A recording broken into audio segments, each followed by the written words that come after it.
तुम्हाला कधी प्रश्न पडलाय का तुमच्या कारची की हरवली, तुम्ही नवीन चावी बनवली, त्याच्यानंतर पुन्हा कारची जुनी की सापडली तर तिने गाडी स्टार्ट होती का? जर असा प्रश्न पडला असेल तर हा व्हिडिओ खास तुमच्यासाठी.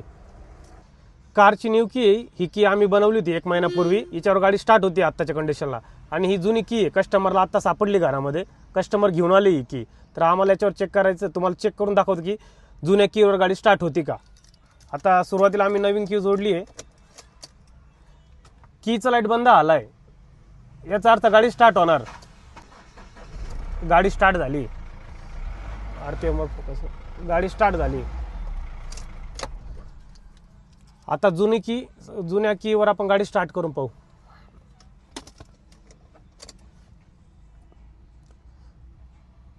चावी लाईट ब्लिंक करतोय, गाडी स्टार्ट नाही होते. Welcome back decoding the auto world with Tejas.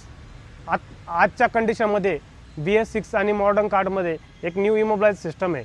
त्यामध्ये काय होतं, ज्यावेळेस तुमची जुनी की हरवती आणि नवीन की तुम्ही प्रोग्राम करता त्यावेळेस जुन्या कीचा डाटा पूर्णपणे डिलीट होतो. त्या कारणामुळे तुमच्या गाडी स्टार्ट होत नाही.